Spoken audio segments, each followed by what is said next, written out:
I instinctively turned away, as if my brain knew that if I kept staring at Kuang's face, those two eyes of his would bore holes straight through me. So my mind took command and forced my body to move. I bolted out of the room like a madman. The first thing that came to my mind was to find the nurse on duty and tell her to come check on my poor friend. Just as I ran out into the hallway, I heard the sound of footsteps, like a drowning man grabbing hold of a floating pole. I immediately called out, "Miss Nurse, is that you?" The footsteps came closer, from behind me. I turned around. The last room at the end of the corridor was still lit, and a shadow flickered along the hallway. That person walked toward my room. The light spilling out from inside was enough for me to make out the figure approaching me. It was a young woman, dressed as a nurse, holding a tray with cups of medicine. Overjoyed, I ran up to her and said, "Thank goodness I found you. My friend is woken up. Please go in and check on him. His arm is bleeding badly." I quickly opened the door to the room. The nurse followed my urgent words inside and walked up to the bedside. I followed behind her, but I was still so frightened that I didn't dare look closely. "No, your friend hasn't woken up," the nurse said. "Take another look." After examining him for a moment, she spoke and then stepped aside. Only then did I dare to look. How strange! Where was the pool of blood on the floor? Where was the unbandaged arm hanging off the edge of the bed? And those two wide-open eyes staring straight at me, where had all those eerie things gone? I gathered my courage and stepped closer to Kurong's bed. His eyes were still tightly shut, his face still twisted in pain, his arm still completely wrapped in bandages, and the floor was spotless. I'm not superstitious, but I once took my mother to see a fortune teller. She said we might as well have my fate read too, so I went along with her and sat there blankly while the medium examined me. The medium said I had a mole beneath my big toe. In traditional fortune-telling, this was known as an imperial mole, meaning a life blessed with good fortune.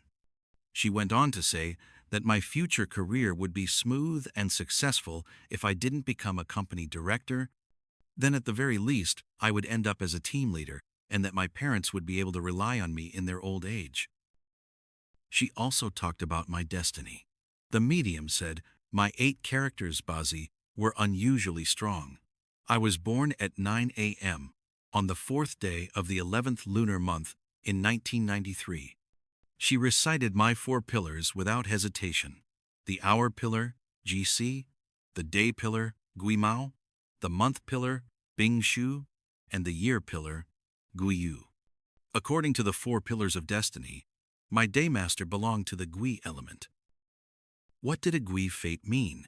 It meant that my chart contained an official star supported by wealth energy, with no harmful clashes or destructive signs among the earthly branches. This was known as a noble configuration. The ancients said that when a destiny lacks killing stars and carries nobility, one is destined to enjoy wealth and honor. Born in troubled times, such a person would rise as a military officer, while in peaceful times, they would possess great and layered intelligence. Because my Bazi was considered heavy, the medium assured me that my destiny was pure and protected. Lone spirits, demons, or malevolent entities would never be able to attach themselves to me or cause me any trouble. "Then thank you, miss. I really troubled you just now," I said politely. Only then did the nurse make a slight movement, yet she still did not raise her head, continuing to bend over and arrange the medicine boxes. "Nurse Duong, right?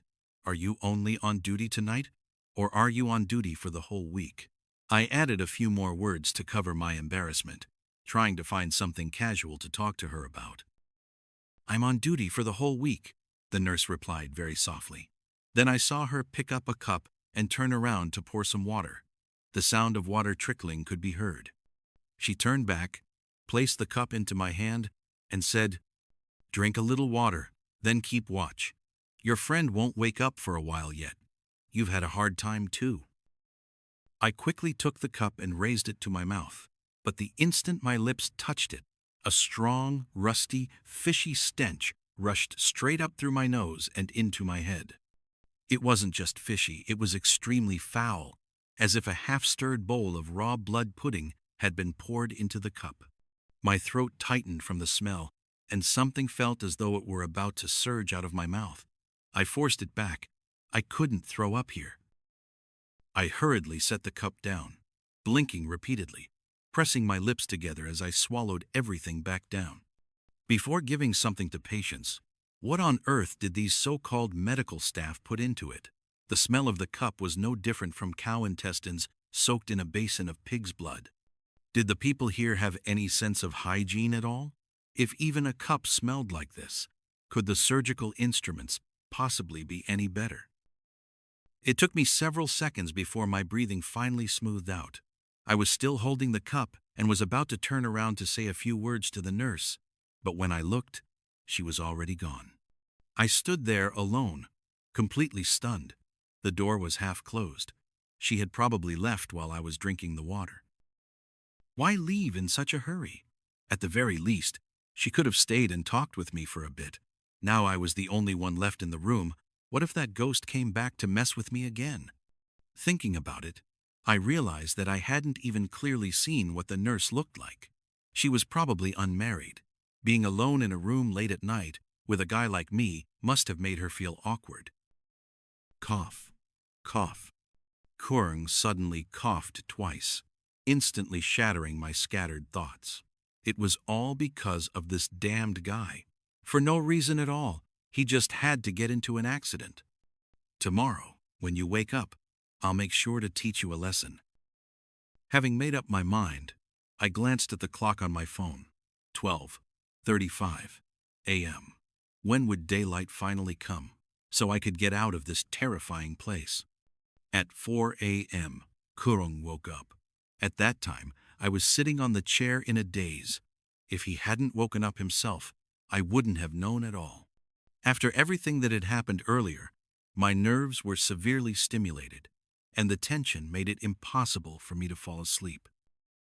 What if, while I was asleep, Kurung opened his eyes and glared at me again?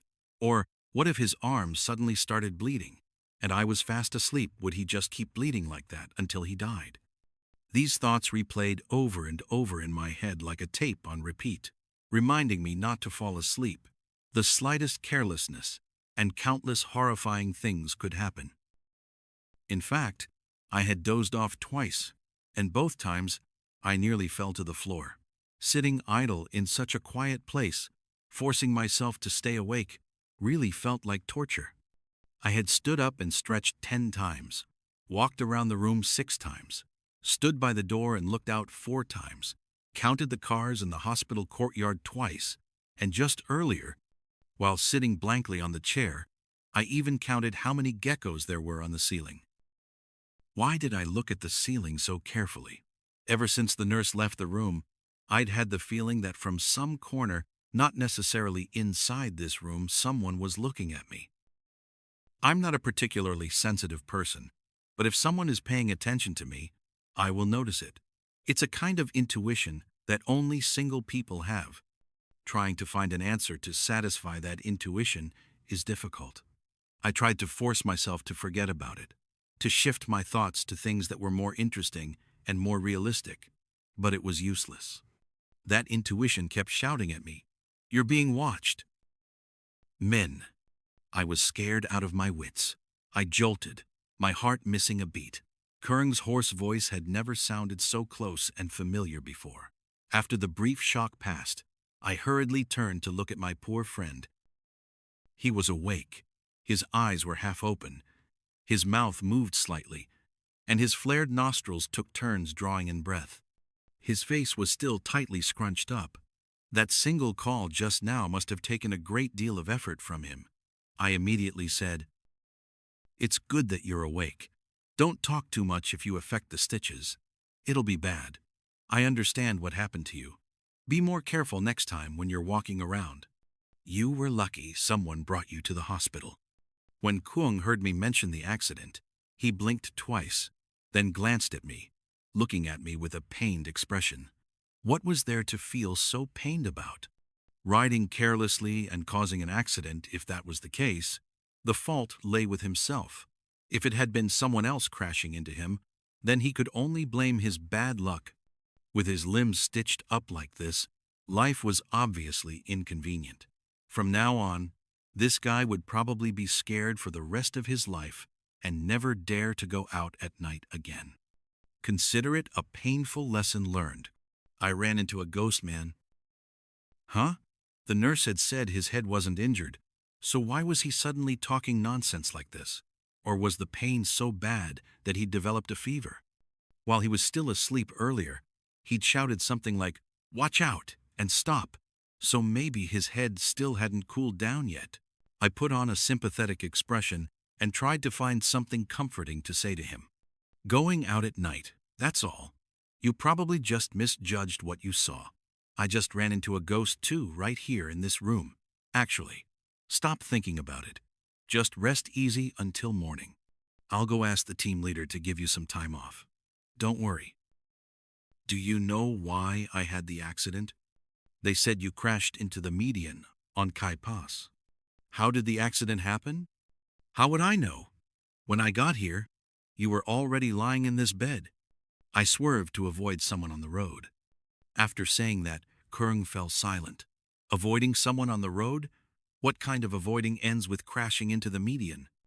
That road was wide open. 3 motorbikes and a car could ride side by side without any problem. And at night, there were hardly any pedestrians there. How crowded could it possibly have been to the point that he had to swerve like that? Were you drunk? If you don't believe me, I don't know what else to say. How am I supposed to believe it? I've driven Kai Pass so many times, I've practically worn it smooth. It's not narrow at all. Why would you have to crash into the median? That person was walking, coming toward me. But Kurung suddenly frowned, his voice faltering, as if there were still something unresolved in his thoughts. Walking in the opposite direction, wouldn't that make it even easier to avoid? You could clearly see where the person was coming from. If they were swerving around too much, at worst, you could just stop and let them pass before moving on. There was no need to fight for the road. Better, fewer problems than more. Kurung, of all people, should have understood that saying better than anyone. But that person wasn't walking, and wasn't running either. I don't understand it myself. What do you mean? I was riding along when I suddenly saw someone walking on the road, coming toward me. When I first noticed them, I thought they were more than 100 meters away. But before I even had time to slow down, that person was already standing right in front of my motorcycle headlight. Then you shouted for them to move, right? Yeah. I yelled at them to get out of the way, but they ignored me. They even rushed straight toward the front of my bike. I panicked and shouted for them to stop. In less than 3 seconds, that person was right up against my bike. I was still going about 40 kilometers an hour, so I immediately twisted the handlebars, and that's how the bike crashed into the median. After that, you were still conscious, right? Kurung fell silent again. His expression changed, his face visibly paling. His account sent a chill through me as well. Who would charge straight at the front of a motorcycle like that? Only a madman, and the speed was far too fast.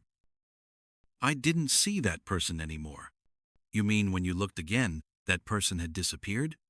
Yeah, there was only me lying on the road. This time, it was my turn to fall silent. Do you believe me? Kurung asked instinctively. He looked at me earnestly, as if forcing me to believe everything he had just said. How could I believe it? I wasn't there when the accident happened. I wasn't, Kurung, and I certainly wasn't the person walking in the opposite direction. How was I supposed to believe it? But Kurung wasn't the type to push the blame onto circumstances. Whatever he did, whether good or bad, he would take responsibility for it. And if he wanted to make something up, there were plenty of more reasonable stories. Was there really any need to fabricate something this absurd? I don't know. Are you sure there was someone walking toward you? I'm sure. There's a bend in that stretch of road, so I was watching very carefully. Riding on a mountain road at night isn't easy. That was true. And Kai Pass wasn't a residential road. It cut across a hill, connecting the industrial zone with the villages in the township. The road wasn't winding or difficult to drive on. It was just deserted. The later it got, the emptier it became. I was certain that from 8 at night to 5 in the morning, not a single vehicle would pass through there. And yet, there was someone walking on the road at 9 o'clock. It really was strange. But I considered the matter settled. Even if there really were ghosts, Kurung hadn't died. People said that when you encounter a ghost, it wants to take your life in exchange for its own. If you meet one and don't die, then what is there to be afraid of? As far as I was concerned, the problem had been resolved. All my friend needed now was to rest for a few days and stop thinking about it. What was past should be left in the past. All right, stop thinking about it. It's good that you're okay. How do you feel now? Does your leg still hurt? I'll go call the nurse to come check on you. Kurung only nodded.